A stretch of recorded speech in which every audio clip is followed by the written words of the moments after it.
Hey everybody, welcome back to Over Easy Farm. This is Eric. Today we are going to take a different direction with things. We are going to go over some canning. This is going to be our third time canning, so we're in no way experts, still very novice, but we figured out some tricks of the trade. My recommendation is always going to be to do your own research before you actually attempt these things.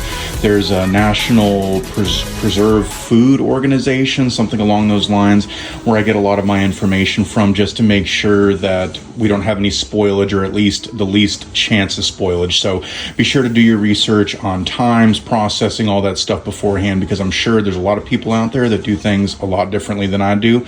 But let's go ahead and get started. What we have here is I've already washed these in a strainer and have them in cold water just soaking for a few minutes, and we're going to go ahead and start prepping them. All right, so your next step is going to be preparing everything. That includes boiling your jars and your lids. Use a new lid every time. People might say that's a little bit overkill, but it's just what I prefer to do, especially for our household. And then we're going to go ahead and start cutting the ends off, both sides of the beans here, and cutting them about 1 to 1.5 inch pieces and placing them in our jars. All right, so we got all of our beans cut to 1 to 1.5 inch pieces. We're gonna go ahead and prepare our beans here. We do a cold pack, or sorry, raw pack, but you can also do a hot pack. So you look up and decide what you wanna do. These are quart jars, so we're gonna do a tablespoon of canning salts. Do not use table salt. And we're gonna go ahead and add our boiling water. So you wanna leave about a 1 inch head space in these for the beans and the water. I may have gotten a little carried away, but I wanted to make sure I got as much in there as possible. So we're gonna go ahead and get these loaded up. I put the salt in first, that way I can make sure that I didn't forget it.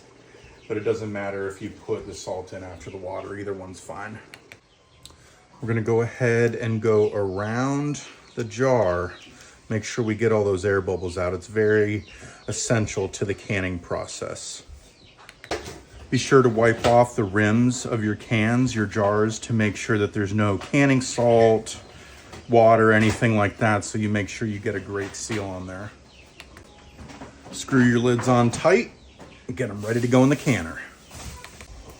I went ahead and started heating the water in the canner up ahead of time to get a head start on that.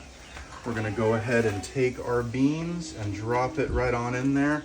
I added 3 quarts of water first. That's specific to our canner. They could all be a little bit different. We'll go ahead and get the lid on.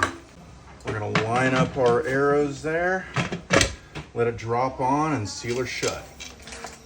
Our next step that we're gonna wait for here is we're gonna wait for a steady stream of steam coming out of here, and then we're gonna wait 10 minutes, and we'll go ahead and put our weight on top.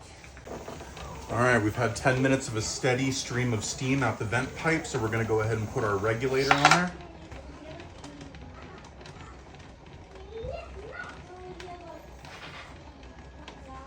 We already have our seal indicator there sealed because we preheated it. So now we're just gonna watch our pressure regulator here. Because of our altitude here in the mountains of North Carolina, we're looking for 12 PSI. So I'm gonna wait for it to get up to that point. Once you start getting, in my opinion, 5 PSI away, start turning your burner down a little bit. Otherwise, you're gonna overshoot it and you're gonna get too much pressure. And we'll go ahead and do it for 25 minutes. That's what you do for quarts of green beans. Always look up your pressure and your times yourself before doing this stuff.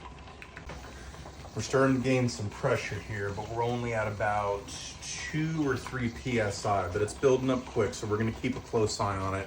While we're waiting for that to build up, some research I did said avoid the glass top burners. There's nothing wrong with them, they just really struggle to get to the correct heat.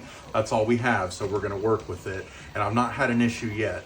It may be faster doing it the other way, but they recommend propane or direct coil stovetops. So just something to keep in mind. And we're just gonna continue to watch this pressure until it gets closer to 12 PSI and start cranking it down a little bit. We're getting awfully close to 12, so we're gonna go ahead and start cranking it down a little bit here in preparation for the inevitable. We'll just wait and keep a close eye on it. All right, we've officially reached 12 PSI, so I'm gonna keep a close eye on the settings of the stove here. It's okay to go a little bit over, but you do not want to go under, because then you have to start your timer all over again. We're gonna go ahead and start that 25-minute timer now. All right, so we have reached the end of our 25 minutes at 12 PSI, right about 12 and a half, which is where I want it, because again, you do not want to drop below. We're gonna go ahead and turn our heat completely off. We're gonna remove it from the heat. And we're gonna go ahead and let it hang out there for a second and let the pressure drop naturally on its own. Once it gets to 0 and that plug in the back there releases, we will go ahead and remove that weighted pressure regulator there, make sure that it's completely at 0, and go ahead and remove the cans. All right, so our cover lock indicator back here has dropped. We went ahead and removed our regulator. We are at 0. I see a lot of recommendations to let it sit for 5 to 10 minutes, so we went ahead and did that too. And now you want to carefully remove the lid as to not burn yourself on the steam. And you are left with your canned green beans. We'll go ahead and remove them. You want to let them cool for 12 to 24 hours without touching, and you should hear them pop as they sit and cool. Put them on a towel, a cutting board, anything like that. But just leave them alone, let them sit, and you should be good to go. After 12 to 24 hours, you can check your seal. All right, everybody, if you want to see more videos, come back and join us. And don't forget to like, share, subscribe, and follow to our TikTok, Facebook, and YouTube. We'll see you next time.